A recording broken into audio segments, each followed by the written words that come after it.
सूरज अभी पूरी तरह निकला भी ना था, लेकिन शहर के पुराने बाजार में जिंदगी जाग चुकी थी। मिट्टी से अटे हुए रास्ते, ऊंटों की घंटियों की आवाज और दुकानदारों की आवाजें। आओ भाई, ताजा माल ले लो, सस्ता लो, बेहतरीन लो। इसी बाजार के बीचों बीच एक बड़ी सी दुकान थी, जिसके ऊपर लकड़ी का एक पुराना सा तख्ता लटक रहा था, जिस पर लिखा था बशीरुद्दीन ताजिर। लोग दूर दूर से उस दुकान पर आते थे, क्योंकि कहा जाता था अगर दुनिया में कहीं नायाब चीज मिल सकती है तो वो बशीरुद्दीन के पास है। बशीरुद्दीन बज़ाहिर एक नेक, शरीफ और ईमानदार ताजिर लगता था। लंबी दाढ़ी, सफेद कपड़े, हाथ में तस्बीह। वो हर गाहक से नरमी से बात करता। अल्लाह आपको बरकत दे, आपके लिए खास चीज है मेरे पास। लेकिन कोई नहीं जानता था कि इस मुस्कुराहट के पीछे क्या छुपा है। वो सिर्फ ताजिर नहीं था, वो एक ऐसा ठग था जिस जैसा पूरे इलाके में कोई ना था। बशीरुद्दीन सीधा धोखा नहीं देता था, वो इंसान के दिल और दिमाग से खेलता था। वो लोगों को ऐसी बातों में उलझाता कि वो खुद उसके जाल में आ जाते। वो हमेशा कहता, ये चीज आम नहीं, ये खास लोगों के नसीब में होती है। और बस यही जुमला लोगों के दिल में आग लगा देता। एक दिन दूर दराज से एक बड़ा काफिला शहर में दाखिल हुआ, ऊंटों पर लदा हुआ कीमती सामान, और उनके साथ एक नौजवान। नाम था हम्माद। हम्माद एक सादा, ईमानदार और ज़हीन लड़का था। ये उसका पहला सफर था और वो अपने बाप का माल बेचने आया था। लोगों ने उसे मशवरा दिया, अगर तुम्हें अच्छा सौदा करना है तो बशीरुद्दीन के पास जाओ। हम्माद दुकान पर पहुंचा। बशीरुद्दीन ने उसे देखा और फौरन पहचान लिया कि यह नया है। वो मुस्कुराकर बोला, बेटा तुम मुसाफिर लगते हो, आओ बैठो, पहले पानी पियो। हम्माद उसकी बातों में आ गया। उसने सोचा, ये वाकई नेक आदमी है। हम्माद ने अपना सामान दिखाया। बशीरुद्दीन ने गौर से देखा और कहा, यह माल अच्छा है, लेकिन बाजार में इसकी कीमत कम है। मैं तुम्हें इससे बेहतर सौदा दिला सकता हूं। हम्माद ने हैरत से पूछा, कैसे? बशीरुद्दीन ने आहिस्ता से कहा, मेरे पास एक खास गाहक है, लेकिन वो हर किसी से सौदा नहीं करता। बशीरुद्दीन ने हम्माद को एक कमरे में ले जाकर बिठाया और कहा, यहां इंतजार करो, मैं इस खास गाहक को बुलाता हूं। हम्माद खुश हो गया, आज तो किस्मत खुल गई। बाहर बशीरुद्दीन अपने दो आदमियों के पास गया और आहिस्ता से बोला, एक नया शिकार आया है, तैयार हो जाओ। वो दोनों आदमी मुस्कुरा दिए, क्योंकि वो जानते थे अब एक और शख्स उस जाल में फंसने वाला है। कुछ देर बाद एक अमीर आदमी के भेस में एक शख्स अंदर आया। यह दरअसल बशीरुद्दीन का साथी था। वो गुरूर से बोला, मेरे पास वक्त कम है, जल्दी बताओ क्या माल है। हम्माद ने अपना सामान दिखाया। वो आदमी बोला, ये तो बहुत कीमती है, मैं इसके बदले तुम्हें दोगुना दे सकता हूं, लेकिन एक शर्त है। हम्माद ने बेचैनी से पूछा, क्या शर्त? वो आदमी बोला, मेरे पास अभी पूरे पैसे नहीं, लेकिन मेरे पास एक नायाब चीज है। अगर तुम चाहो तो उसे ले लो और बाद में बेच देना। बशीरुद्दीन ने फौरन कहा, हां, मैं गवाही देता हूं, यह चीज बहुत कीमती है। हम्माद के सामने दो रास्ते थे, या तो वो अपने असल माल के साथ रहता या उस नायाब चीज के चक्कर में आता। उसने बशीरुद्दीन की तरफ देखा, जिसके चेहरे पर एतमाद था, और यही वो लम्हा था जहां एक सादा इंसान की किस्मत बदलने वाली थी। हम्माद ने हां कर दी, सौदा हो गया, और उसने अपना सारा कीमती माल दे दिया। बदले में उसे एक बंद संदूक मिला, जिसके बारे में कहा गया, उसे अकेले में खोलना, तभी उसकी असल कीमत सामने आएगी। रात को हम्माद ने संदूक खोला और जैसे ही अंदर देखा, उसके हाथ कांपने लगे। अंदर सिर्फ पत्थर और बेकार चीजें थीं। रात गहरी हो चुकी थी, आसमान पर सन्नाटा था और हम्माद के दिल में तूफान।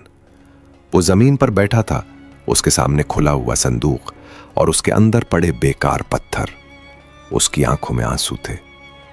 ये मेरे साथ क्या हो गया? उसने अपने सर पर हाथ रखा। अब मैं अपने बाप को क्या मुंह दिखाऊंगा? हम्माद पूरी रात सो न सका। कभी वो संदूक को देखता, कभी आसमान की तरफ।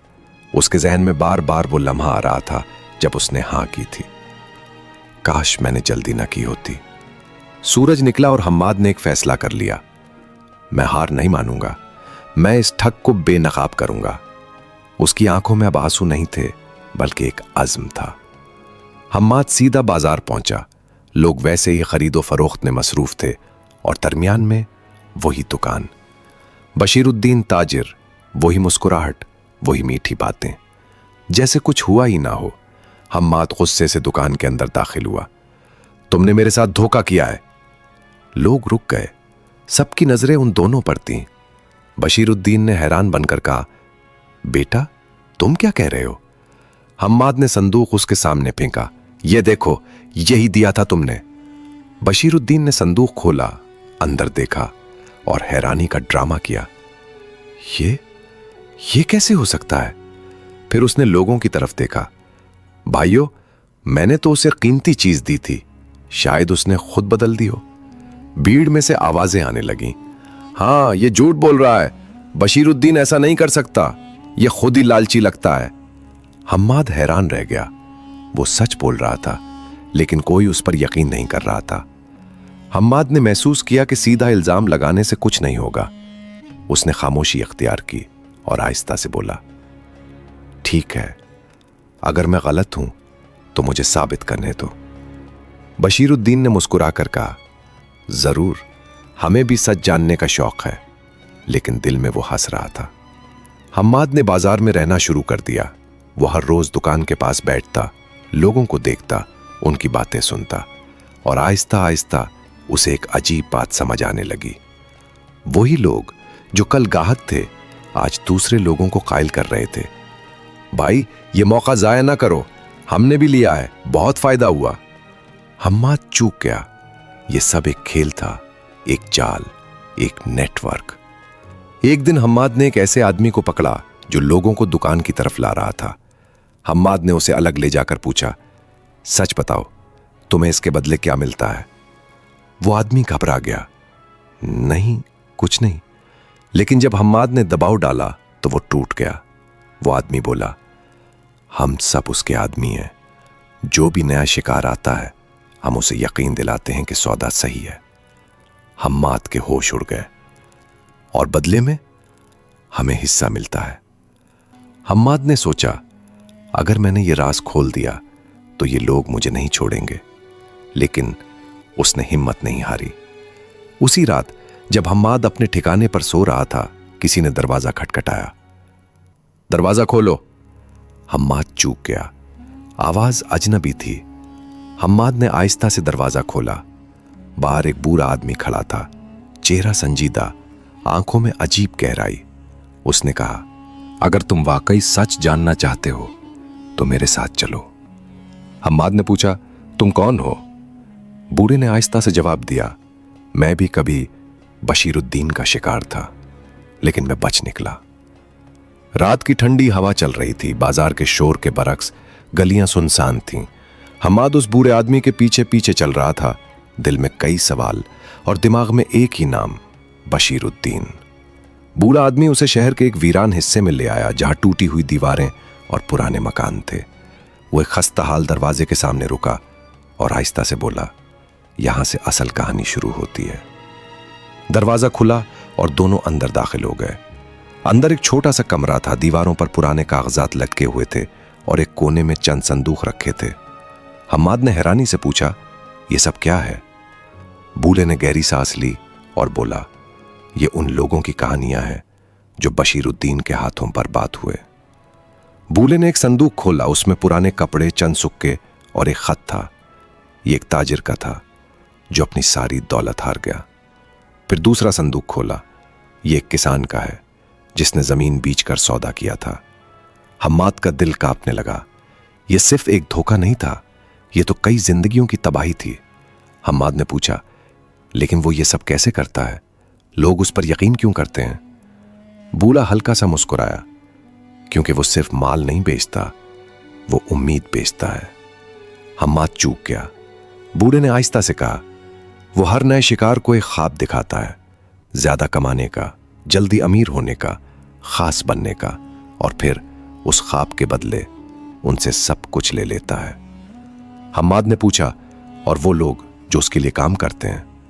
बूढ़े ने जवाब दिया, वो भी पहले शिकार थे, लेकिन फिर उन्हें दो रास्ते दिए गए, या तो खामोश रहो या उसके साथ शामिल हो जाओ। और ज्यादातर लोग अपना नुकसान छुपाने के लिए उसके साथ शामिल हो जाते हैं। हम्माद ने सर झुका लिया, यानी हर नया शिकार पुराने शिकार के हाथों फंसता था। हम्माद ने मुट्ठी बंद की, तो अब क्या किया जाए? बूढ़े ने कहा, अगर तुम उसे हराना चाहते हो तो उसके खेल को उसी के खिलाफ इस्तेमाल करना होगा। हम्माद ने हैरानी से पूछा, कैसे? बूढ़े ने कहा, हम एक नया खेल शुरू करेंगे, ऐसा खेल जिसमें वो खुद फंस जाएगा। तुम कल उसके पास जाओगे और उससे भी बड़ा सा सौदा पेश करोगे। हम्माद ने पूछा, कैसा सौदा? बूढ़े ने आहिस्ता से कहा, तुम उसे बताओगे कि तुम्हारे पास एक ऐसा खजाना है जो उसने कभी नहीं देखा और तुम उसे सिर्फ उसी को बेचना चाहते हो। हम्माद चूक गया, लेकिन मेरे पास तो कुछ भी नहीं। बूढ़ा मुस्कुराया, इसीलिए तो यह खेल कामयाब होगा। लेकिन याद रखो, बूढ़े ने संजीदगी से कहा, अगर तुम एक कदम भी गलत चले तो तुम भी उन्हीं संदूकों में शामिल हो जाओगे। हम्माद ने गहरी सांस ली, मैं तैयार हूं। बाजार में फिर से रश था, लोग वैसे ही खरीदारी में मसरूफ और दरमियान में वही दुकान। बशीरुद्दीन ताजिर हम्माद आहिस्ता आहिस्ता दुकान की तरफ बढ़ा। बशीरुद्दीन ने उसे देखा और हल्का सा मुस्कुराया। वापस आ गए? क्या उस बार फिर किस्मत आजमाने आए हो? हम्माद ने एतमाद से कहा, नहीं, इस बार मैं तुम्हारे लिए एक सौदा लाया हूं। बशीरुद्दीन की आंखों में चमक आई, कैसा सौदा? हम्माद ने आहिस्ता से कहा, मेरे पास एक ऐसा खजाना है जो अगर तुमने हासिल कर लिया तो तुम पूरे शहर के सबसे अमीर आदमी बन जाओगे। बशीरुद्दीन खामोश हो गया। उसके चेहरे पर पहली बार लालच वाज़े नजर आ रहा था। बाजार में शोर था, लेकिन इस लम्हे बशीरुद्दीन के लिए सब कुछ खामोश हो चुका था। उसकी नजरें सिर्फ हम्माद पर थीं। खजाना? उसने आहिस्ता से पूछा। हम्माद ने सर हिलाया, हां, ऐसा खजाना जो तुमने कभी नहीं देखा। बशीरुद्दीन ने इर्द गिर्द नजर दौड़ाई और आहिस्ता से बोला, कहां है वो खजाना? हम्माद ने जवाब दिया, यहां नहीं, ऐसी जगह पर है जहां हर किसी को नहीं ले जाया जा सकता। बशीरुद्दीन के दिल में लालच बढ़ता जा रहा था। जो खेल वो दूसरों के साथ खेलता था, अब वही खेल उसके साथ शुरू हो चुका था। हम्माद ने संजीदगी से कहा, लेकिन एक शर्त है। बशीरुद्दीन मुस्कुराया, शर्त? मैं हर शर्त मानने को तैयार हूं। हम्माद ने कहा, तुम्हें अपना सबसे कीमती माल साथ लाना होगा ताकि मैं यकीन कर सकूं कि तुम संजीदा हो। बशीरुद्दीन ने एक लम्हा सोचा, फिर हंसा। तुम भी क्या याद करोगे? उसने अपने खास संदूक निकलवाए जिनमें सोना, चांदी और कीमती चीजें थीं। ये वही दौलत थी जो उसने सालों में लोगों को धोखा देकर जमा की थी। रात का वक्त तय हुआ। चांदनी हल्की हल्की फैल रही थी। बशीरुद्दीन अपने 2 आदमियों के साथ और हम्माद अकेला वो शहर से बाहर एक वीरान जगह पर पहुंचे जहां पुराने खंडर थे। हम्माद रुका और बोला, खजाना इसी जगह के नीचे है। बशीरुद्दीन ने बेसब्री से कहा, जल्दी करो। हम्माद ने कहा, पहले अपना माल यहां रखो, फिर मैं तुम्हें खजाना दिखाता हूं। बशीरुद्दीन ने बगैर सोचे अपने संदूक जमीन पर रख दिए। लालच ने उसकी अकल को बंद कर दिया था। अचानक अंधेरे में से वही बूढ़ा आदमी निकल आया, फिर एक और, फिर एक और। आहिस्ता आहिस्ता कई लोग सामने आ गए। बशीरुद्दीन के होश उड़ गए। ये कौन है? बूढ़ा आदमी आगे बढ़ा और बोला, हम वो हैं जिन्हें तुमने लौटा था। बशीरुद्दीन पीछे हट गया। उसके चेहरे का रंग उड़ चुका था।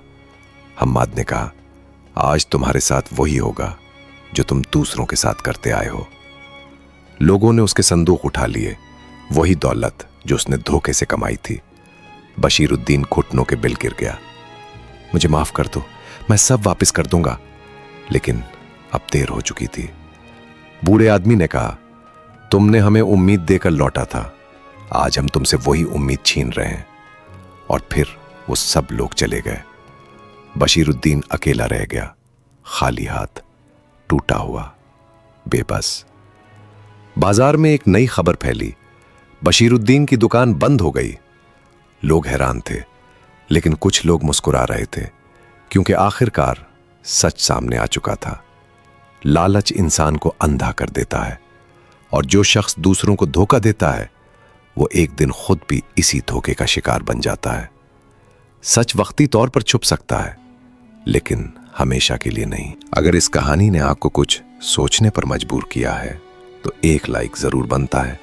और अगर आप ऐसी जबरदस्त कहानियां मजीद देखना चाहते हैं तो अभी चैनल को सब्सक्राइब करें और कमेंट में जरूर बताएं आपको इस कहानी का कौन सा हिस्सा सबसे ज्यादा पसंद आया। मिलते हैं अगली दिलचस्प कहानी के साथ।